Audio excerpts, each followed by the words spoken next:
신명원. 부모라면 누구나 자식에게 사랑을 쏟고 그들이 잘 되길 바라며 평생을 희생합니다. 하지만 그 사랑을 악용하는 사람들이 있습니다. 그것도 다름 아닌 가장 가까운 가족 자식입니다. 우리는 종종 우리 아이는 절대 그럴 리 없어라며 스스로를 안심시키지만 현실은 그렇지 않습니다. 오늘은 한 80대 할머니가 자식에게 모든 것을 빼앗기고 남은 여생을 고통 속에서 보내야 했던 사연을 통해 부모가 자식에게 사기당하지 않는 법을 이야기하려 합니다. 사랑과 신뢰가 깨졌을 때의 상처는 돈보다 더 깊고 아픕니다. 이 글이 누군가에게는 경고가 되고 누군가에게는 위로가 되기를 바랍니다. 80대 할머니의 눈물, 자식에게 전 재산을 잃다.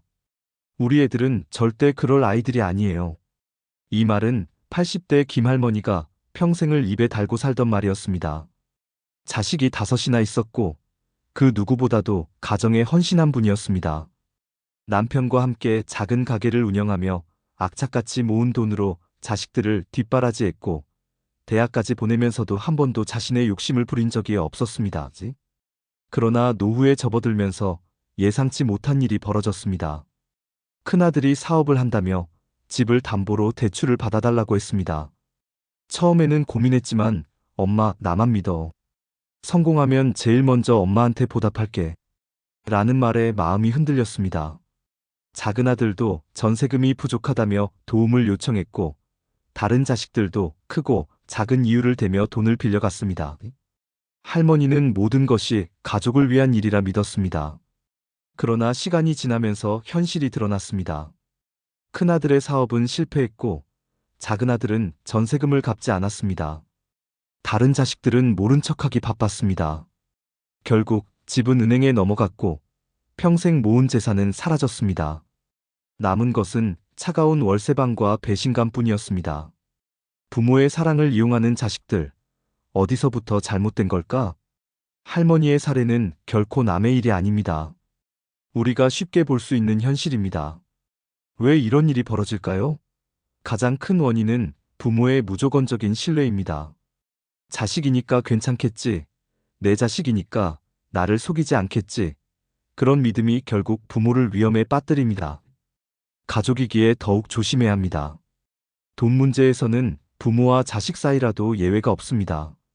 설마 내 자식이 나를 속이겠어? 라는 생각을 버려야 합니다. 돈은 감정이 아닙니다. 아무리 가까운 사이라도 경제적인 부분에서는 철저한 원칙이 필요합니다. 자식에게 사기당하지 않으려면 부모가 꼭 알아야 할 5가지. 돈을 빌려줄 때는 반드시 문서로 남겨라. 돈을 빌려주거나 보증을 서야 하는 상황이 오면 반드시 계약서를 작성해야 합니다. 구두 약속은 절대 믿지 마세요. 설령 자식이라도 서류를 작성하는 것이 중요합니다. 부모의 노후를 책임져 줄 사람은 결국 본인뿐입니다. 재산을 미리 분배하지 마라. 미리 상속하면 다툼이 없을 거야. 라는 생각은 위험합니다. 재산을 미리 넘겨주면 자식들은 부모를 돌볼 이유를 잃어버립니다. 필요할 때마다 도움을 줄 수는 있지만 전 재산을 넘겨주는 일은 절대 없어야 합니다. 돈보다 중요한 것은 경제교육이다. 자식에게 경제관념을 심어주는 것이 중요합니다. 부모가 항상 돈을 대주면 자식은 경제적으로 독립하려 하지 않습니다. 어릴 때부터 돈의 가치를 알게 하고 스스로 해결하는 법을 배우도록 해야 합니다. 재산과 금융 정보를 철저히 관리하라. 어떤 계좌에 돈이 얼마나 있는지, 집이나 땅의 명의는 어떻게 되어 있는지 자식들에게 모두 공개할 필요는 없습니다.